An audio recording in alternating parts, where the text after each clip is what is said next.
जय हिंद दोस्तों, कैसे हैं आप लोग। उम्मीद करता हूँ आप लोग अच्छे होंगे। ठीक है, अपनी उन चीज़ को भूल गए होंगे और आगे बढ़ गए होंगे, मूव ऑन करे गए होंगे कि देखो अल्टीमेटली बात तो सच यही है कि अगर हमारा सिलेक्शन नहीं हुआ तो नहीं हुआ। अब हमें आगे बढ़ना है क्योंकि हम मिडिल क्लास के लोग हैं, हमारे पास और कोई रास्ता नहीं है, हमारे पास कोई बैकअप नहीं है। तो हमें तैयारी तो गवर्नमेंट जॉब की करनी है। हम उस पर बात करेंगे कि क्या इतनी ज़्यादा कट ऑफ जा सकती थी, पेपर ऐसा क्यों आया, नॉर्मलाइज मार्क्स क्यों नहीं दिखाया गया, स्कोर कार्ड जारी क्यों नहीं हुआ, और भी जो चीज़ें हुई हैं वो उस पर बात करेंगे। लेकिन मैं ये उम्मीद करता हूँ कि आप इस चीज़ को एक्सेप्ट कर लिए होंगे और आगे बढ़ गए होंगे, क्योंकि अगर आप नहीं करते हैं तो आपका नुकसान है और आपकी फैमिली का नुकसान है और किसी का नुकसान नहीं है। क्योंकि ये जो बड़ी बड़ी बातें हैं ना, जो ये लोग पेपर करा रहे हैं भाई, इनके आगे हम लोग कुछ नहीं है। ठीक है, यही हकीकत है। खैर, सभी चीज़ों पे बात करेंगे, लेकिन मैं आपसे हाथ जोड़कर रिक्वेस्ट करता हूँ, ठीक है, कि आगे मूव ऑन कर जाइए। आगे जो भी एग्जाम्स हुए उस पर जो है फोकस करिए और कम से कम एक जॉब ले लीजिए। अगर आपकी किस्मत में ये दोबारा होगा, अगर आप एज आउट नहीं हुए होंगे तो दोबारा वैकेंसी आएगी, आप इसमें ट्राई कर लेना। और ये किसी की ज़िंदगी भी नहीं है, वर्दी कोई ज़िंदगी नहीं है, या फिर दरोगा बनना कोई ज़िंदगी नहीं है। ठीक है, भगवान हमारे लिए कुछ और सोच रखे हैं। मतलब भगवान को मैं क्या ही बोलूँ, जब चीज़ें ऐसी हो रही हैं, पेपर्स लीक हो जा रहे हैं, जैसे एसएससी जीडी का एग्जाम हुआ, सेंटर का ये हाल था। ठीक है, एक एस्पिरेंट करे भी क्या करे, उसका मनोबल टूट जाता है। अगर मुझसे ही कोई कहे कि लास्ट में ये चीज़ें होंगी तो पढ़ने की हिम्मत ही नहीं जुटा पाऊंगा, उतनी मेहनत ही नहीं, उतना एफर्ट ही अंदर से नहीं आएगा। क्योंकि हम तो मेहनत के भरोसे है ना, हमारे पास तो कैश है नहीं, हमारे पास तो पैसा है नहीं। तो हम हार जाएंगे पहले ही। अगर किसी को कह दिया जाए कि यार बाद में ये चीज़ें होंगी, तो वो अपना पूरा एफर्ट नहीं देगा, और पूरा एफर्ट नहीं देगा तो इतना आसान तो है नहीं गवर्नमेंट जॉब जो है क्लियर करना।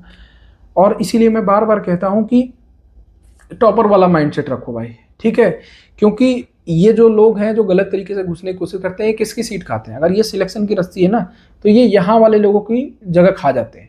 अगर आप पहले से ही सिलेक्शन वाली रस्सी से इतना दूर हो ना, आप टॉप नोच पे हो ना, तो ये आपके जगह कभी नहीं पहुंच पाएंगे। ठीक है, इसीलिए मैं कहता हूँ कि हमेशा टॉपर का माइंडसेट रखो और उसी के हिसाब से तैयारी करो, ताकि इधर जो डिस्टर्बेंस है ये चलती रहेगी, इसको तुम एक्सेप्ट करो ना करो। अगर तुम ये सोच रहे हो ना कि यूपीएससी जैसे एग्जाम्स होने लगे और 100% पारदर्शिता के साथ एग्जाम होने लगे, तो भाई फिर तुम तैयारी छोड़ दो और किसी अन्य फील्ड में चले जाओ। ये चीज़ें पैरेलल में होती रहेंगी, लेकिन हाँ, अब चीज़ें बहुत ज़्यादा हो रही है, वो नहीं होनी चाहिए। तो ये बहुत पहले से चला आ रहा है और बहुत दूर तक अभी जाएगा। आप ये मत सोचो कि यूपीएससी के जैसे फेयर एग्जाम्स होने लगेंगे या फिर प्रॉपर बहुत ही अच्छे तरीके से एग्जाम्स होने लगेंगे, वो नहीं होने वाले हैं। तो आप अपना तैयारी कंटिन्यू रखो, सारी चीज़ों को जो है भुलाकर, ठीक है, सारी चीज़ों को छोड़कर आप अपने आगे की तैयारी कंटिन्यू रखो और अपना माइंडसेट हमेशा टॉपर का रखो। आप किसी भी कैटेगरी के हो, तभी आप अपनी एक सीट सुनिश्चित कर पाओगे। लेकिन अगर आप बाउंड्री पर रहोगे तो आप इधर जा सकते हो। ठीक है, बहुत चांसेस है कि आप इधर चले जाओ, क्योंकि चीज़ें थोड़ी थोड़ी हमेशा होती है। वीडियो में आगे बढ़ने से पहले आपको एक बहुत इंपॉर्टेंट बात बताने जा रहा हूँ, आप इसको बहुत ही ध्यान से सुनना। और अगर आप भी इस टाइप के इंसान हो तो मैं आपको कहूँगा, मेरा ये सजेशन है कि आप इस कंपटीशन वाली फील्ड से बाहर चले जाओ, क्योंकि ये आपका टाइम वेस्ट है, आपका मनी वेस्ट है और आपका पोटेंशियल वेस्ट है, और कहीं ना कहीं आपके और आपके घर वालों के सपनों का वेस्ट है। क्योंकि अगर आप इस टाइप के आदमी हैं जो ये सोचते हैं कि मैं सब कुछ एक साथ कर लूँगा, मैं फैमिली को भी एडजस्ट कर लूँगा, मैं रिलेटिव्स को भी, अपने दोस्त को, यार को, ठीक है, जो भी मैं इंजॉयमेंट भी कर लूँगा इसी लाइफ में, ठीक है, मैं सब कुछ कर लूँगा और उसी के साथ साथ मैं पढ़ाई कर लूँगा और सिलेक्शन ले लूँगा, तो आप बहुत ही गलत सोच रहे हो। कंपटीशन का सबसे पहला जो वसूल है कि आप अपने आप से जीतिए, आप अपने आदतों से जीतिए। आपका जो डेली रूटीन है, आपका जो कनेक्शन है, आपने जो सोशल लाइफ एक डेवलप कर रखी है, आप पहले उससे जीतिए। और जो दूसरी चीज़ सबसे ज़्यादा डिस्ट्रैक्शन है इस ज़माने में एक एस्पिरेंट के पास, वो है मोबाइल फ़ोन। उसमें ज़रूरत भी है उसकी मोबाइल फ़ोन आजकल, लेकिन ज़रूरत से ज़्यादा काम वो फालतू चीज़ में करता है, जैसे रील देखना या फिर सोशल मीडिया में फालतू टाइम वेस्ट करना, या फिर काम की ही चीज़ें देखना तो अपने आप को कंफ्यूज करना। जैसे किसी एक टीचर से पढ़ रहे हैं, किसी और टीचर का वीडियो दिख गया उसी सब्जेक्ट का, उसको खोल लिया, वो अच्छा लगा, फिर उस टीचर पे स्विच हो गए। तो ये आपको नहीं करना है। ठीक है, अगर आप इस टाइप के इंसान है ना कि जो अपना पूरा पोटेंशियल देना चाहते हैं, लेकिन माहौल नहीं मिल पा रहा है आपके घर पे, या फिर आप जहाँ पे पढ़ते हो आपको वो माहौल नहीं मिल पा रहा, आप चाहते हुए भी अपने आप पे पूरा कंसंट्रेट नहीं कर पा रहे हो, तो मैं आपको सजेस्ट करूंगा कि आप मेंटर 365 गुरुकुल ज्वाइन कर सकते हो। सौरभ सर ने खुद ने बहुत सारे गवर्नमेंट एग्जाम्स निकाल रखे हैं और इनके अंडर में जो है एक इंस्टीट्यूट चलता है जिसमें ना मोबाइल फ़ोन अलाउड है, और यहीं पे आपका रहना, खाना, लाइब्रेरी, मेंटोरशिप, सब कुछ यहीं पे है। और यहाँ पे बहुत सारे बच्चे आए जिनके अंदर पोटेंशियल था और वो 6 महीने 1 साल दे के अपना जो है जिस भी एग्ज़ाम की तैयारी कर रहे थे उसमें वो सिलेक्ट हुए। तो अगर आप भी चाहते हो, या फिर आप कहीं ऐसे जगह फंसे हुए हैं जहाँ पे आप अपना पूरा पोटेंशियल यूज़ नहीं कर पा रहे हो, मोबाइल फ़ोन से बहुत ज़्यादा डिस्ट्रैक्टेड हो, अपने सोशल लाइफ से बहुत ज़्यादा डिस्ट्रैक्टेड हो, तो आप यहाँ पे जा सकते हो और एक बार अपनी पूरी जी जान लगा के इस चक्रव्यूह से, जो कॉम्पिटिटिव फील्ड का चक्रव्यूह होता है, इससे बाहर निकल सकते हो। इस इंस्टीट्यूट के बारे में ज़्यादा जानकारी चाहिए तो आप जो स्क्रीन पर नंबर दिख रहा है उस पर कॉल कर सकते हो। उसी के साथ सबसे पहली चीज़ जिस पर हम बात कर लेते हैं वो ये कि क्या पेपर इतना ईजी था कि इतनी ज़्यादा कट ऑफ जानी चाहिए थी। अब एक बात बताओ मुझे कि किसी को कितना भी पढ़ा दिया जाए क्या वो 100% अचीव कर सकता है, 100% मार्क्स ला सकता है? नहीं ला सकता है, क्योंकि पेपर में बहुत सारी चीज़ें मैटर करती हैं। कोई भगवान तो है नहीं कि 100% सिलेबस कवर कर लिया, ठीक, क्वेश्चन तो कहीं से भी आ सकते हैं। और उसी के साथ साथ ह्यूमन एरर होता है भाई, मैथ्स में ह्यूमन एरर होता है, ठीक है, सिली मिस्टेक्स होते हैं, ऑप्शन रंगने में ह्यूमन एरर होता है, बहुत सारे एरर होते हैं। 100% चीजें अचीवेबल है ही नहीं। अब 92-93% पे प्री की कटअप बन रही है। भाई बच्चा कितना पढ़े? सबसे पहले तो आप पेपर ऐसा बनाते ही क्यों हो जिसमें ये स्थिति बन जाती है? जो पढ़ के जा रहा है, जो नहीं पढ़ के जा रहा है, सब बराबर कर रहे हैं। लड़ाई किस बात की हो रही है कि कुछ लोग जो गलत तरीके से आ गए उनका अपना सेटिंग है, और जो यहाँ पे लड़ाई हो रही है वो इस बात की है कि किस्मत किसकी अच्छी है, वो दिन किसका अच्छा है। जिसका वो दिन अच्छा है, उसने सिली मिस्टेक्स भी नहीं करे, उसने तुक्के लगाए, उसका वो भी सही हो गया, सिलेक्शन हो गया उसका। और जो एक जेन्युइन बच्चा है जिसने गलती से कुछ सिली मिस्टेक्स हो गया उससे, ठीक है, जो उसके तुक्के भी एक दो सही नहीं हो बल्कि सही वाले गलत हो गए, वो बाहर हो गए। ऐसा पेपर क्यों बनाना है? पेपर तो ऐसा बनाओ ना कि सिली मिस्टेक्स नेग्लिजिबल हो जाए। सिली मिस्टेक्स करने वाला अगर कोई अच्छा बच्चा है जो सिली मिस्टेक्स भी कर दे रहा है तो उसके पास इतनी मार्जिन हो कि वो सिलेक्ट हो जाए। पेपर ऐसा बनाओ कि दूध का दूध और पानी का पानी हो जाए, गधे घोड़े अलग हो जाए।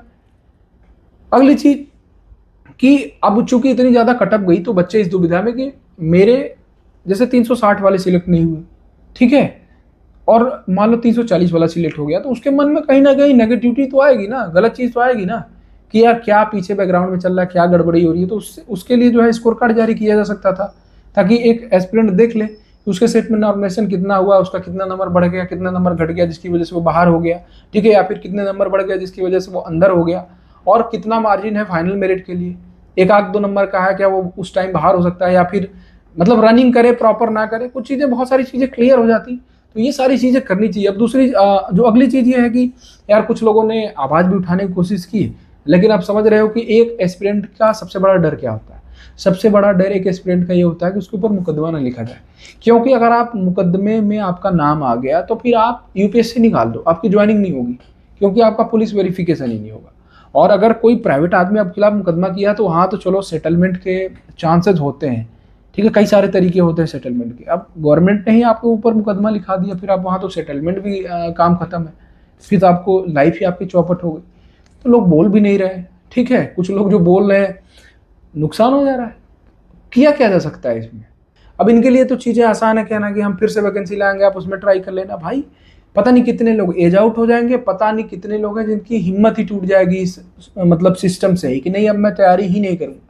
भाई पता नहीं कितने लोग हैं जो कर्ज लेके पढ़ रहे हैं, ठीक है, अब कर्ज लेके अपने मंथली रेंट भर रहे थे, कर्ज लेके खाना खा रहे थे, या फिर वो कर्ज नहीं ले रहे थे तो उनके घर वाले कर्ज ले रहे थे, और वो सपना देख रहे थे कि बस बेटा या मेरी बेटी इस साल कर लेगा, ठीक है, जरूरी नहीं कि दरोगा ही कर लेगा, लेकिन वो सपना ही टूट गया उनका। और इसमें गलती एस्पिरेंट की भी नहीं है, क्या करे वो बेचारा, ठीक है, वो अगर जो दूसरी एनर्जी है जो उसको कोई चीज अचीव नहीं करने दे रही है उसमें वो क्या कर सकता है? अब तैयारी कौन करता है? मिडिल क्लास घर का बच्चा, उसके पास पैसे तो है नहीं, अगर उसके पास पैसे होते तो बिजनेस नहीं करता, वो सेल्फ एम्प्लॉयमेंट नहीं करता। अब वो इसमें आया है, अब वो किसी ऐसे बच्चे से हार जा रहा है, अगर वो गलत तरीके से उसमें घुसने की कोशिश कर रहा है, अब उसमें वो क्या कर लेगा? बताओ आप क्या कर लेगा? तो ऐसे हिम्मत तो टूट ही जाएगी पढ़ने की। इसमें क्या है ना कि जो चीजें हो गई वो हो गई, वो एक्सेप्टेबल है, अब इसमें कुछ हो भी नहीं सकता, ठीक है। एक ही माध्यम है होने का, कोर्ट का। अगर आपके पास कोई सॉलिड प्रूफ है तो आप जाओ कोर्ट में, उसको दिखाओ, अपना पक्ष रखो अपने एडवोकेट के माध्यम से, फिर वो वहाँ पे जो बातें बनेगी बनेगी। जैसे हमारे टाइम पे जो हुआ था, हमारे टाइम पे तो एक पूरा सेक्शन ही जो है पेपर को कैंसिल कराने में लगा था, क्योंकि चीजें हुई थी वैसी, ठीक है, मैं उस चीज को मानता हूँ। मैं तो देखो जेन्युइन हूँ, तो मैं तो कभी नहीं चाहूंगा कि पेपर कैंसिल हो, ठीक है, क्योंकि मेरा तो पूरा मेहनत खराब हो जाएगा। अब लोग क्या कहते हैं कि तुमने एक बार पेपर निकाला दोबारा भी निकाल दोगे। अरे भाई बेवकूफ हो गया। वो एक माइंडसेट होता है, एक समय होता है, वो समय दोबारा नहीं आता। वो आदमी उस समय में अपने पीक पे होता है। उस समय में जैसे मैं तैयारी कर रहा था तो मेरे सारे दोस्त तैयारी कर रहे थे। जब पेपर मेरा मतलब सिलेक्शन वाले फेज में आ गया, जब रिजल्ट वगैरह आने लगे, बहुत सारे दोस्त की जॉब लग गई, मेंटल प्रेशर क्रिएट होने लगा, 1.5 से 2 साल हो गए, घर वाले उम्मीद करने लगे कि अब कमाने लगेगा, उस माइंडसेट में बसता ही नहीं है आदमी। आप जो ये कह रहे हो कि जो माइंडसेट 1.5 साल पहले उसका था, जो माइंड रिलैक्स था उसका, अब वो फिर कर लेगा, वो नहीं कर पाएगा। उसके दिमाग में वो समय चला गया ना उसका। या तो फिर सब कुछ बैक कर दो उसको, उसी माइंड फेज में ले जाओ, पूरी दुनिया को उसी उतना बैक ले जाओ। तो ये सारी चीजें देखो होती हैं। अब बहुत सारे लोग इसी में हैं, एज आउट हो जाएंगे, बहुत सारे लोगों की हिम्मत ही टूट जाएगी। हो सकता है अगली वैकेंसी फिर से आ जाए इसी साल, क्योंकि डिक्लेयर्ड है 27 में चुनाव है, तो हो सकता है वैकेंसी फिर से आ जाए। लेकिन बहुत सारे लोगों की फिर हिम्मत ही टूट जाती है। अब मुझसे ही कोई कहे कि यार लास्ट में तो पेपर में यही होना है, जो सारी चीजें हो रही हैं सामने, ठीक है, इतने मास लेवल पे जो चीजें दिख रही हैं, तो मैं कैसे पढ़ूंगा? अंदर से हिम्मत ही नहीं होगी, अपना कभी 100% दे ही नहीं पाऊंगा मैं। फिर लगेगा कि हटाओ यार, जब कुछ होना नहीं है तो कुछ और ट्राई करते हैं। और कुछ और क्या ट्राई करें? स्टेट एग्जाम्स में हाल है, एसएससी के एग्जाम्स में हाल है, एक एस्पिरेंट करे ही तो क्या करे?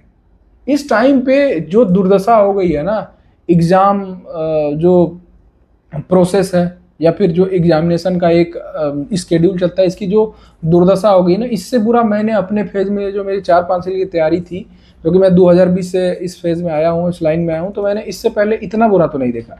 जब हम तैयारी करते थे तो ऐसा लगता था कि चलो स्टेट एग्जाम है, यहाँ चीज़ें वैसी होती हैं, तो चलो एसएससी दे लेंगे। उस समय टीसीएस कराती थी, फेयर एग्जाम कराती थी, मतलब जो भी था थोड़ा बहुत था, लेकिन फेयर था, चीज़ें होती थी, जेन्युइन लोग सिलेक्ट होते थे।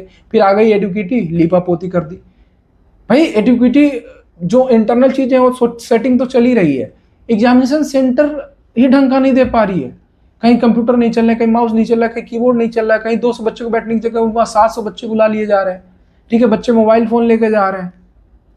मतलब क्या हो गया सिस्टम, क्या बोला जाए, कुछ समझ ही नहीं आ रहा।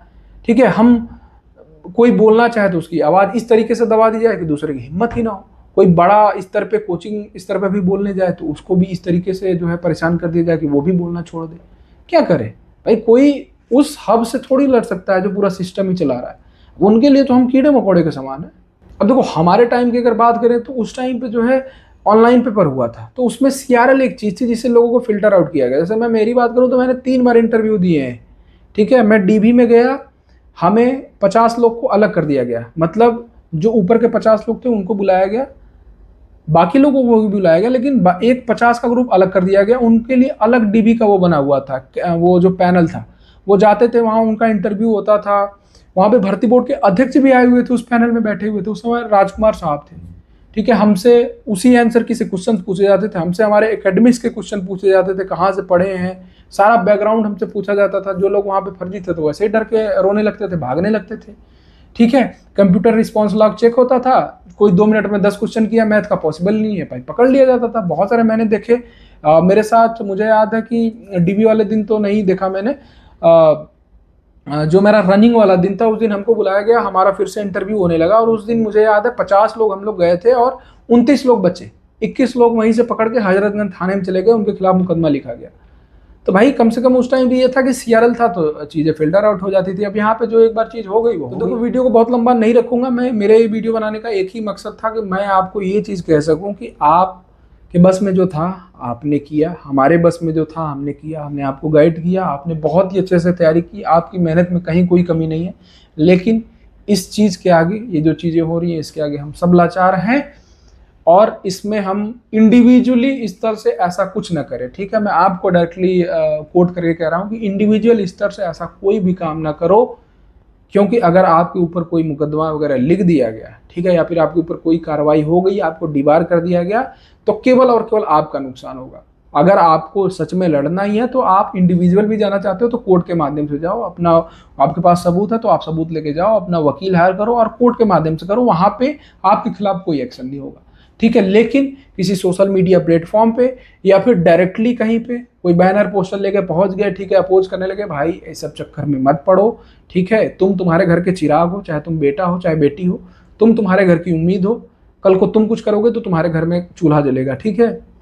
कल को सरकार भी चेंज हो जाएगी, कल को जो आज बड़े बड़े स्तर पे लोग आ गए हैं ना, कल को ये किसी और एग्जाम की तैयारी करने लगेंगे, कुछ और खोल के बैठ जाएंगे, करोड़ों रुपए कमाएंगे, लेकिन तुम बर्बाद हो जाओगे, तुम्हारा घर बर्बाद हो जाएगा, ठीक है। तो इन सब चक्रों में ना पड़ो, इसको एक्सेप्ट कर लो और आगे बढ़ो, ठीक है। मैं ये नहीं कह रहा हूँ कि कैसे तुम वो करोगे, मतलब मैं ये जानता हूँ कि तुम्हें पढ़ने का मन नहीं कर रहा होगा, ठीक है, लेकिन तुम ये पूछो अपने आप से कि तुम्हारे पास कोई बैकअप है, पैसे रखे हैं तुम्हारे घर में, तुम्हारे बाप दादा कुछ छोड़ के गए हैं तुम्हारे लिए? नहीं छोड़ के गए।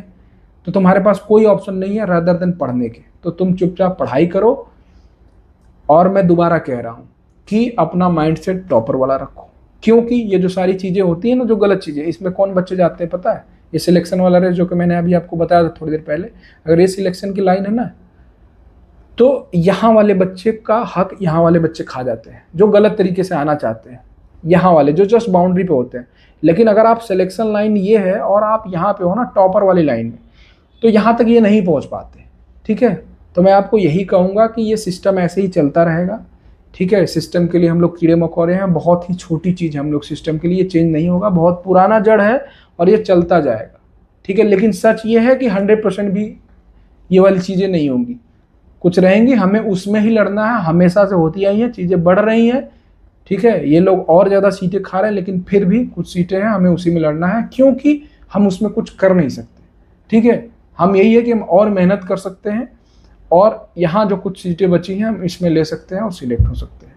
तो आप लोगों से यही विनती है कि इस चीज़ को एक्सेप्ट कर लो और आगे बढ़ो। और अगर कुछ करना चाहते हो तो लीगल तरीके से जाओ, क्रांतिकारी मत बनो। क्रांतिकारी बनोगे तुम्हारा नुकसान होगा। ठीक है, और किसी का नुकसान नहीं होगा। 10 दिन बाद सब लोग भूल जाएंगे। आज भले तुम्हें क्रांतिवीर बना के, ठीक है, सोशल मीडिया पे तुम्हें हाईलाइट कर दें, लेकिन 10 दिन बाद सब भूल जाएंगे, तुम बर्बाद हो जाओगे और तुम्हारे जो डिपेंडेंट है वो उसी पुरानी ज़िंदगी को जीते रह जाएंगे। ठीक है, जिसको वो जीते आ रहे हैं, वो कभी भी वो खुशी, वो लग्जरीनेस महसूस नहीं कर पाएंगे जो कल को तुम कुछ अच्छा कर लेते तो उनको वो चीज़ मिलती, या फिर वो जिस चीज़ के लिए डिजर्विंग है।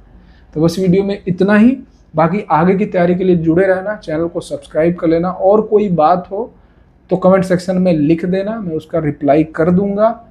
और रही बात आगे फ्यूचर में आने वाली वैकेंसीज़ की, तो देखो 2027 में चुनाव है और पुलिस की वैकेंसीज लगातार होती हैं इस गवर्नमेंट में, तो वैकेंसी तो आएंगी। बट मैं अभी आपको कहूँगा कि अभी आपके आगे जो एग्जाम्स हैं आप उनकी तैयारी करो, अभी आप इन सारी चीज़ों पर मत कूदो। ठीक है, बाकी मिलते हैं अगली वीडियो में। जय हिंद, जय भारत।